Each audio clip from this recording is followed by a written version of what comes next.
On my wedding anniversary, while waiting for Julian to come home, I casually clicked into a food streaming channel. I was about to scroll past when a familiar profile froze my blood. My eyes unblinking, I furiously sent 10 premium virtual gifts, and the comments section instantly exploded. The streamer looked stunned, thanking me profusely. "Thank you, sis. What would you like to see?" I typed, "Point the camera at the man at the table behind you." The camera shifted, and the profile of my husband, Julian, became crystal clear. He was gently wiping sauce from the corner of the woman's mouth opposite him, his tone the familiar doting one I knew. "How can you be so careless?" My hand trembling, I dialed his number, but my voice was chillingly steady. "Julian, what time are you coming home?" On the other end, his tone was as gentle as usual. "Honey, the partner's here. I'll be back late. You eat first, don't wait for me." I looked at his hypocritical facade on the live stream and smiled. "Okay, you go ahead and work." As soon as I hung up, I took a screenshot, saved the video, and sent it with one click to my detective. "Find all information on this woman." Then, I grabbed my car keys and headed straight for that restaurant. When I entered the restaurant, the woman from the live stream was already gone. Indeed, sitting opposite Julian was Mr. Hayes, the business partner. Julian's eyes lit up. He greeted me with a smile and put his arm around my shoulder. "Honey, are you worried about me, checking up on me?" I smiled and pushed him away, my gaze falling directly on the table. "I was just passing by. Looks like I came at the perfect time?" The smiles on Mr. Hayes's and Julian's faces briefly stiffened. Julian was the first to react, pulling out a chair for me. "It would be my pleasure, honey. Please sit." As I sat down, my gaze subtly swept over the 3 place settings on the table. My heart plummeted. A third person? Who? Just left? Or not far away at all? During T's meal, I ate distractedly, finding the food tasteless. Mr. Hayes suddenly stood up, walked to a nearby spot, and forcibly embraced a young woman. He whispered something in her ear. "Mrs. Grace, I've made you witness a spectacle. This is my girlfriend, Skylar." When I clearly saw the woman's face, my heart clenched. Wasn't this the woman I saw on the livestream? Skylar was forcibly pressed into the chair, her face looking grim. She raised her eyes, her gaze shooting directly at me, laced with provocation, yet her tone was deliberately softened. "So this is the famous Mrs. Grace." I met her gaze, forcing a smile that didn't reach my eyes. "Oh? You know me?" "No," she said, lowering her eyes and playing with her nails, her voice soft but clear. "I just heard people mention you. I hear you're a homemaker now?" I couldn't help but scoff derisively, my tone indifferent. "What? Mr. Hayes isn't capable enough to give you this only spending money kind of life. Are you envious of me?" She seemed not to have expected me to be so direct. Her face paled, and she subconsciously glanced at Julian. Julian immediately interrupted, his tone doting. "Of course, Mr. Hayes's capabilities are beyond question. But my goal is to make my wife the envy of the entire world. Others simply can't compare." His words were like honey, yet at that moment, they tasted bitter. He seemed to be defending me, but in reality, he was subtly coming to her rescue. I gripped the wine glass tightly, tilting my head back to drain the remaining wine. Just as I set the glass down, before I could speak again, Mr. Hayes half forcibly put his arm around Skylar and rose to leave. "Mr. Julian, Mrs. Grace, please enjoy the rest of your meal. We'll be taking our leave now. We have other matters to attend to." Julian nodded with a smile, offering no objection.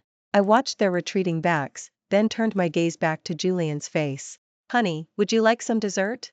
I looked into his gentle eyes, which once held starlight reserved only for me.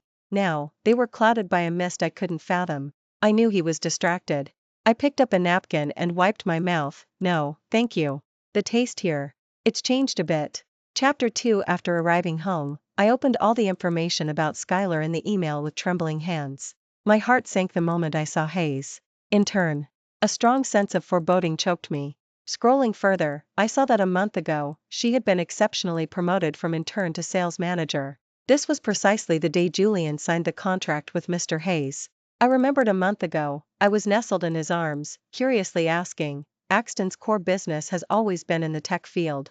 Why the sudden move into medical equipment? His fingers were twirling my hair then, and he smiled with a casual air. "The pie is only so big, you always have to carve out new pieces from others. Don't worry, I know what I'm doing." I had thought it was an expansion of his business empire. It turned out, even then, his heart was already elsewhere. A wave of nausea churned in my stomach. Without hesitation, I immediately called my lawyer. Mr. Miller, please draft a divorce settlement for me. My voice was terrifyingly calm. For the asset division, make it the most favorable arrangement for me. As soon as I hung up, the bathroom door opened. Julian emerged wrapped in a towel, still damp, and casually asked, "Who were you just on the phone with?" I suppressed the churning emotions in my eyes, placed my phone screen down, and said in a flat tone, "Eleanor asked us to go back tomorrow." "Okay." He walked over and habitually hugged me from behind, his warm breath on my neck. The embrace that once brought me comfort now made my body rigid. I suppressed the urge to push him away. "Don't mess around, I'm on my period and not feeling well." I clearly felt his arms around me stiffen, and impatience began to spread from him. But he still let go and didn't press the eye. So, when I woke up the next day, the space beside me was empty. My phone popped up with a new WhatsApp friend request, stinging my eyes. It was Skylar. I accepted the request and clicked into her social media feed. Each post was like a dull knife, slowly carving away at my heart. The bags, jewelry, limited editions, all terrifyingly familiar. They were all things I had carefully chosen, and now they were appearing on another woman's social media feed. My heart ached so much I could barely breathe. I bit my lip hard, my fingertips cold as I screenshotted every single image. Until nightfall, there was no sign of him. I called his number. The first call was hung up. The second call went unanswered. It wasn't until the third that he finally picked up. His voice came through, unnaturally hoarse. "Honey, something urgent came up. I have to go on a business trip. I'm already on my way, so I definitely can't go home with you today. When I get back, I'll make it up to you, okay?" I clutched my phone tightly, my nails digging deep into my palm, and hung up without a word. The next second, I opened the chat window with the detective. Almost simultaneously, the WhatsApp notification chimed again. Skylar had updated her social media feed. A sunset photo by the sea. The caption read, "Watching the most beautiful sea with the one I love most." In the photo, she was smiling radiantly. And the hand resting on her shoulder was wearing the custom, one-of-a-kind watch I had given him last year. Chapter 3. Eleanor saw the worry in my heart and gently squeezed my hand. "Gracie, did you and Jules have a fight?" Her concern instantly shattered my facade. I buried my face in her shoulder, my voice muffled and trembling. "Eleanor, Julian cheated on me. I want a divorce." "What?" Henry, beside me, shot up, his face livid. "He dares to treat you like that?"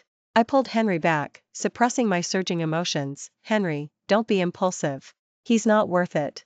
I'm going to take back everything that belongs to me." A year ago, after the company got on track, Julian, using sweet talk and flattery about being protective of me and preparing for a baby, convinced me to take a ceremonial board position and withdraw from day-to-day company management. Now, it seemed, it was all his elaborate scheme. The company's startup capital came from my parents, and I was with him every step of the way to this point. If we were getting a divorce, I would naturally take back the company. The next day, I arrived at the company early. Only then did I realize that all the faces were unfamiliar. There were only a few familiar faces left. I took a deep breath, realizing that in just 1 year, he had replaced so many people. All people I had personally promoted. No wonder no one had been discussing company matters with me lately. I went to HR to check the company's personnel files. The more I looked, the colder my heart grew. After I returned to my private office, it was a long time before the finance manager timidly pushed the door open. She looked terrified, pushed up her glasses, and subconsciously tugged at the corner of her shirt, her voice barely a whisper. "Ms. Grace, you're finally back." During this time, Mr. Julian.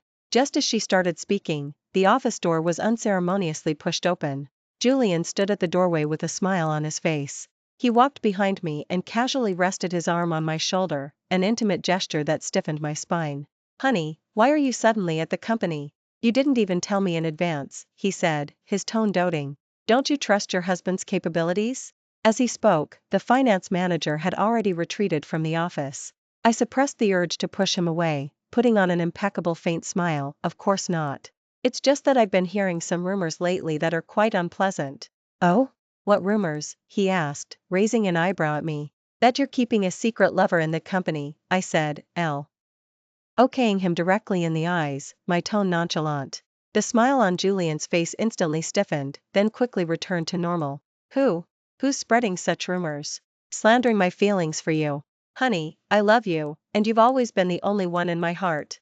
Watching his performance, I couldn't help but scoff inwardly. With that, he pulled a velvet box from his pocket, inside which lay a pair of sapphire earrings. See, I didn't forget to get you a gift even on my business trip.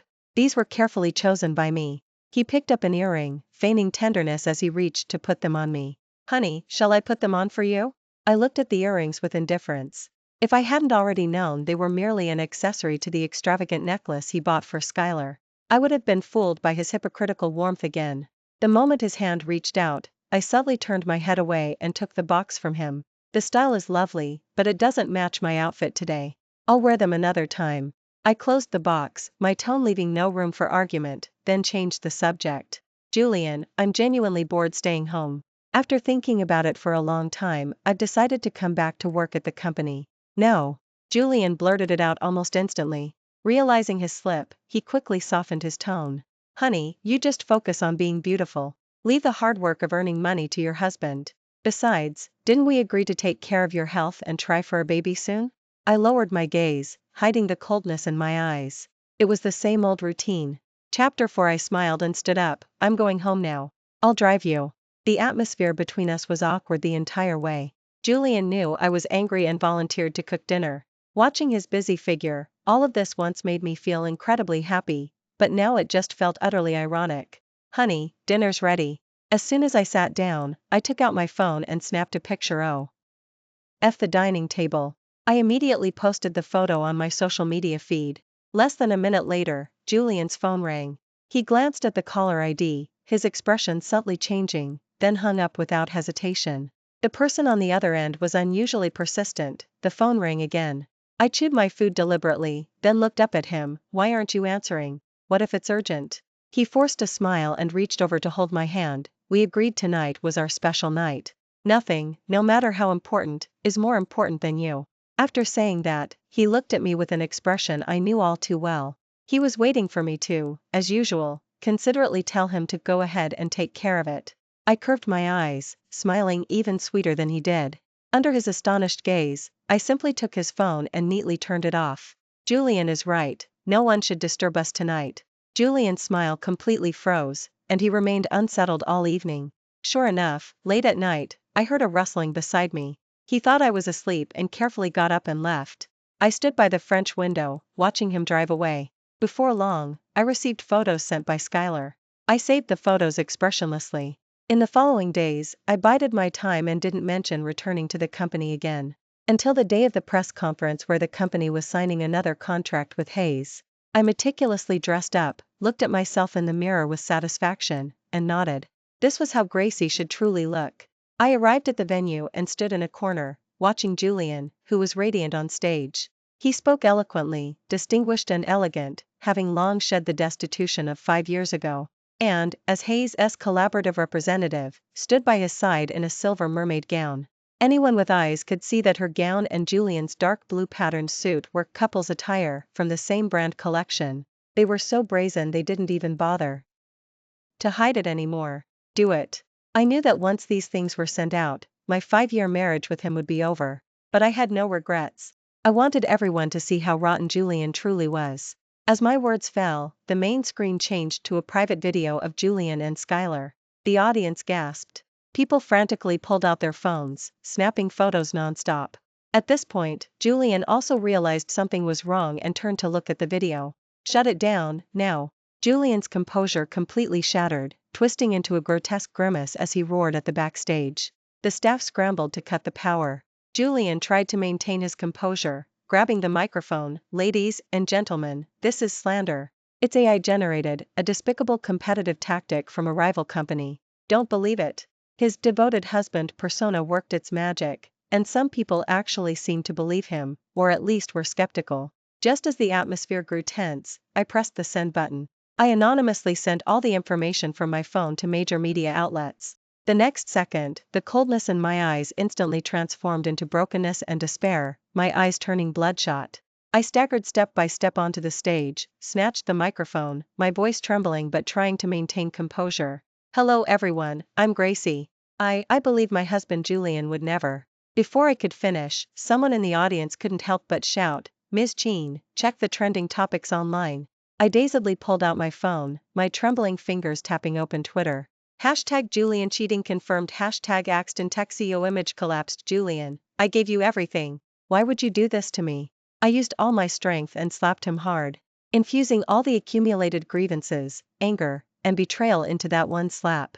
His face turned to one side, completely etched with shock. After saying that, my body went limp, and under his and everyone else's gaze, I precisely fell towards the soft, tea-carpeted area. Before my eyes closed, I saw his panicked expression. Julian, Skylar, my part in this play is over. Now, it's time for you to pay the real price. Chapter 5. Julian took me to a VIP hospital room, said a few words to the doctor, and then quickly made an excuse to leave, not even waiting for me to wake up. He only left an intern to look after me. The moment the hospital room door closed, I opened my eyes, tore out the 4-needle from the back of my hand, and threw off the covers to get out of bed. Ma'am, where are you going? You can't move yet. The intern was so scared she tried to stop me. I gave her a faint glance, instantly silencing her. Don't tell anyone I left. With that, I walked straight out of the hospital and took a taxi directly to Axton. By then, Axton was already in utter chaos. I walked in my high heels towards the CEO's office. I pushed the door open roughly with a bang. Get out. Who let you in? Can't you understand plain English? Julian, his back to me, roared furiously without turning his head. I stood in the doorway, coldly watching his disheveled back, my voice flat. Julian, what are you looking for? Do you need my help? Julian's body stiffened. He turned around awkwardly, an embarrassed expression on his face. Oh honey? Why are you here? Shouldn't you be at the hospital? With such a major incident at the company, how could I possibly lie peacefully in a hospital? The atmosphere in the office became subtle. Just then, his assistant nervously appeared at the doorway, his voice trembling. Mr. Julian, all the board members are here, in the conference room. Board members? Who the hell told you to notify the board members?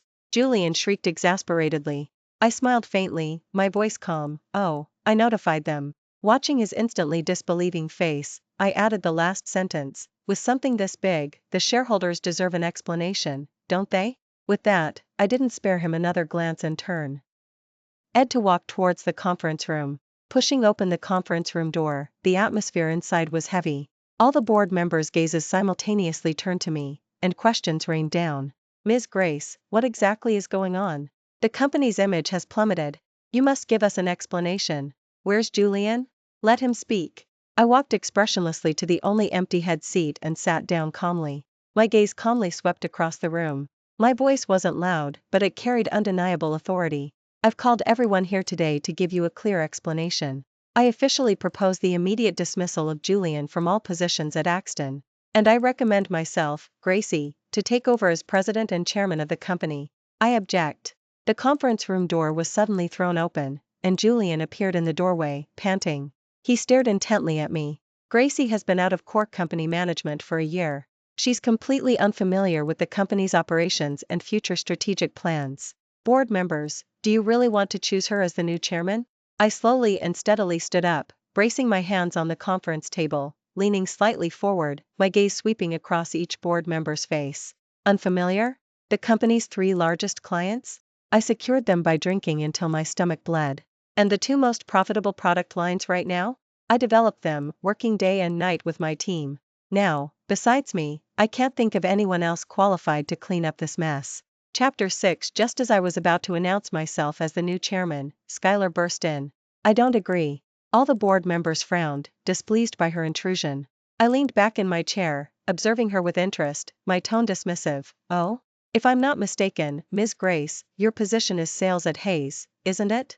Since when could someone from Hayes interfere with Axton's internal personnel appointments? She lifted her chin, her too. Any arrogant, because I represent Hayes. Gracie, I'm telling you, if you dare to dismiss Jules today, Hayes will immediately terminate all its collaborations with Axton. Many board members began to whisper amongst themselves, as this involved their interests.